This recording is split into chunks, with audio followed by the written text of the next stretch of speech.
Yesu nashimwe cyane bakunzi ba Mpumuriza TV, Yesu nahimbazwe n'ikaze, turabiyegereje nanone kuri wa mwanya wacu wo kubwirana ibyururutsa umutima, kubwirana ibikomeza imitima yacu, dore ko ibiduhungabanya ari byinshi, ibiturwanya ari byinshi, ibidutera ni byinshi, ariko uyu ni wa mwanya cyangwa se ni rwa rubuga rwo kubwiranaho ibyururutsa umutima.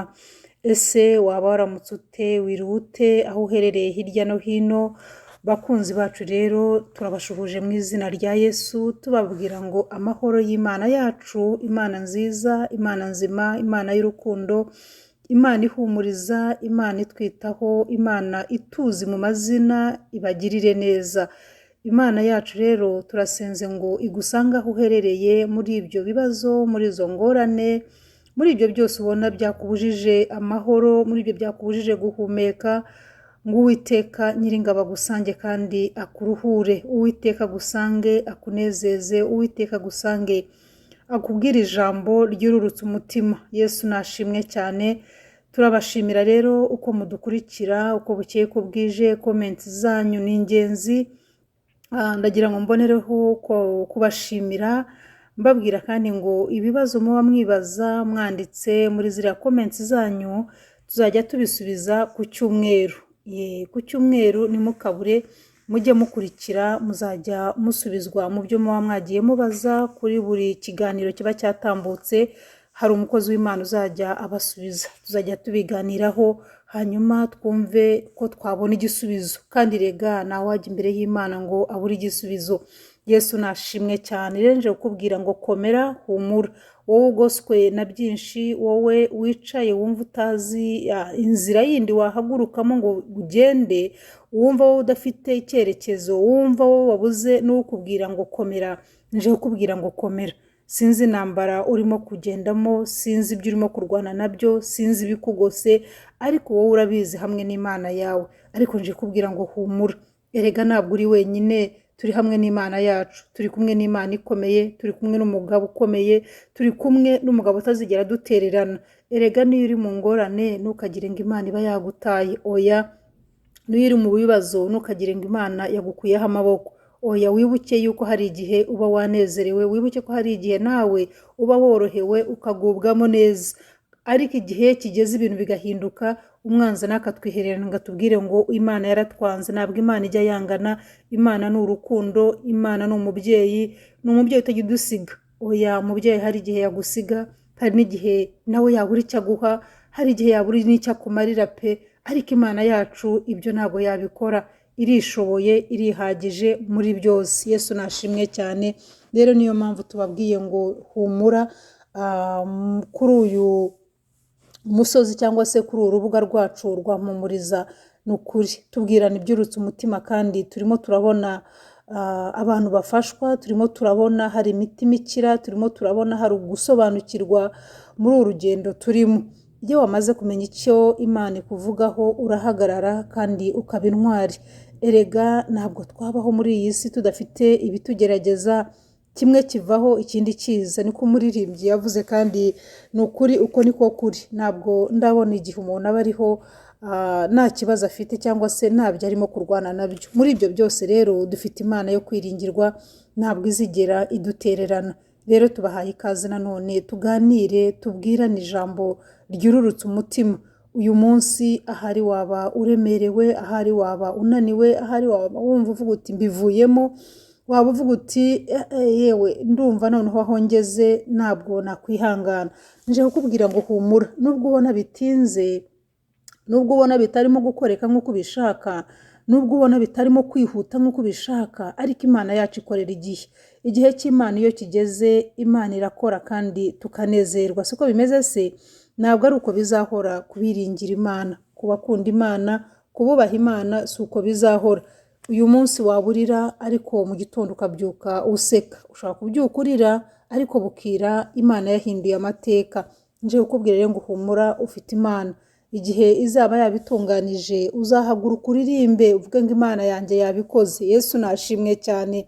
Rero ndabihamya yuko hari igihe cyo kurira, hakabaho n'igihe cyo guseka, hakabaho igihe cyo kubyina n'igihe cyo kwicarwa koma amashyi abandi barimo babyina. rero twese ntabwo tuzabyinira icyarimwe, twese ntabwo tuzaririra icyarimwe. Igihe kimwe biba ari byiza, ubundi atari byiza, ariko bitavuze ngo ni uko bizahora kubiringira Imana.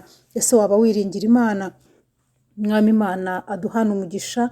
Ndavugana n'imitima ibabaye, ndavugana n'imitima iremerewe, ndavugana n'imitima yumva idafite uwayitabara, udafite uwakubwira ngo humura.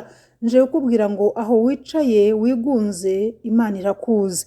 Nta na hamwe wakwihisha Imana itagusanga, nta na hamwe wajya uvuga ngo Imana ntabwo ikuzi. Oya, na cya gihe tuba twatewe n'ibibazo twavuga ngo Imana yaraturetse, tubivugishwa n'agahinda, tubivugishwa n'umubabaro, ariko mu by'ukuri ntabwo ariko biba bimeze. Oya, iyo usubije amaso inyuma ukareba aho wagiye unyura, ese ni wowe wahinyujije?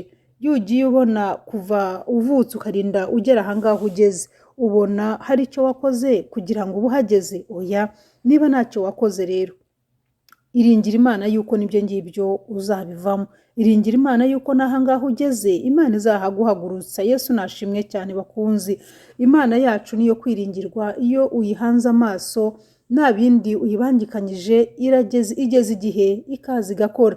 Rero ntiwabaza ngo ese ubundi igihe cy'Imana ni ryari? Igihe cy'Imana ni icy'Imana, niyo ibizi, niyo izi igihe izabikorera. Niba ushonje, menya ko Imana izakugaburira. Niba wambaye ubusa, haleluya, Imana irambika abakunzi. Haleluya, haleluya. Haleluya. Hari aho Imana yadukuye, nawe hari aho Imana yagukuye. Hari igihe ushyika mu kintu ukavuga utari kwa Mana, ibi nabyo bizashira.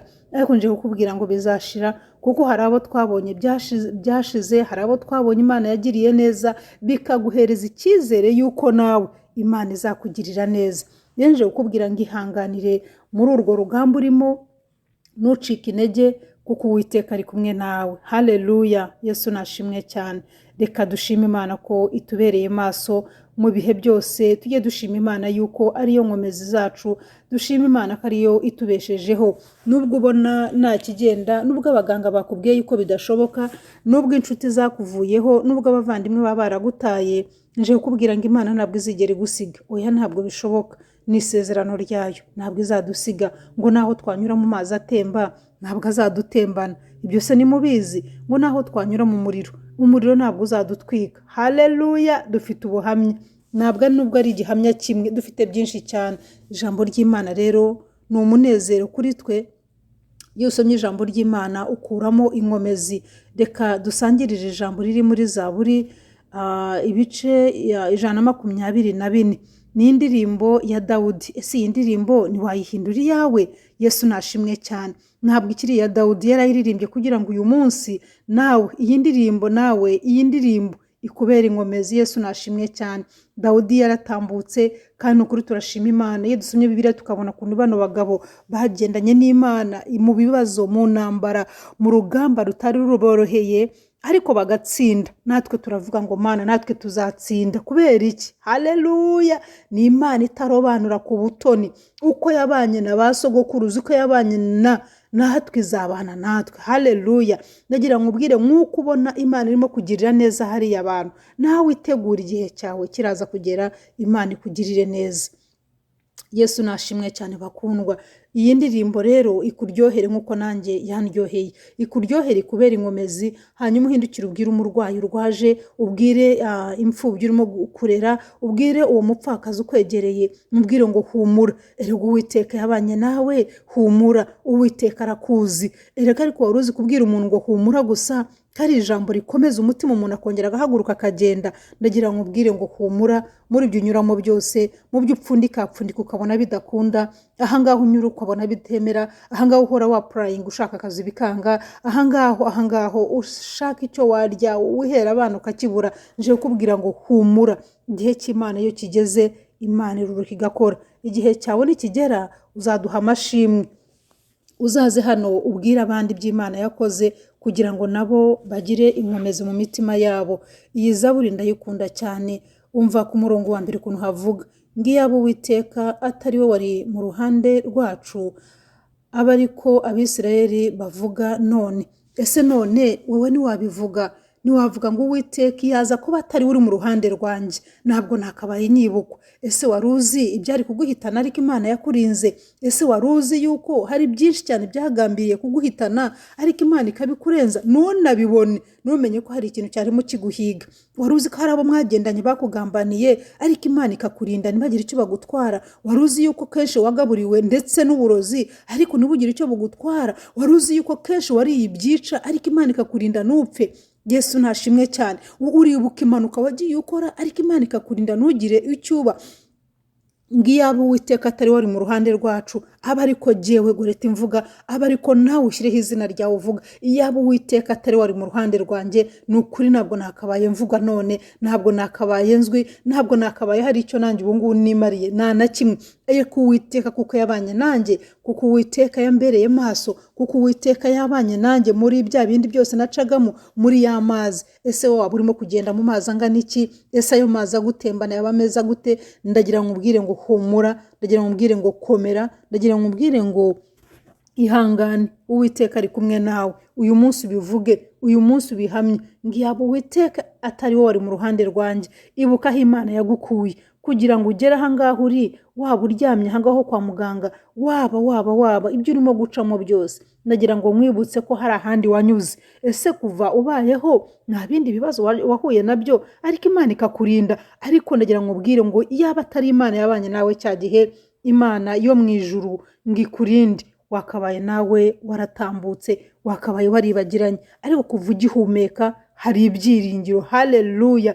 Ese iyi covid yatambutse ni bangahe bayirwaye? Ese ni bangahe yagejejeyo cyane bakaremba cyane ariko bakongera bakagaruka? Ese niwaririmba iyi ndirimbo hamwe natwe? Niwafatanya n'abera kuririmba iyi ndirimbo uvuge ngo Uwiteka, iyaba Uwiteka atari mu ruhande rwanjye covid iba yaramitanye, iyaba Uwiteka atari wari mu ruhande rwanjye iriya nzara iba yaramitanye, na bya bindi byose, iriya ndwara, bya bindi byose nawe ubivuge. Iyaba Uwiteka atari we wari mu ruhande rwawe, ese wakabaye uri he? Iyaba Uwiteka atarakurwaniriye, ushobora kuba waraciye muri ibyo bibazo ntusobanukirwe yuko ari Uwiteka wabikoze. Ariko nje kukubwira ngo ntacyo wakwishoboza Imana itagushoboje, nta nicyo wakwigezaho Imana itabyemeye. Ndagira ngo turirimba n'indirimbo, turirimbira Imana yacu, tuyibwire ngo data warakoze kubana natwe, data warakoze kutwemerera tukaba tukiriho. Reka kuba tugihumeka ni impano y'Imana, ni gift y'Imana, ni gift Imana iba yaduhaye.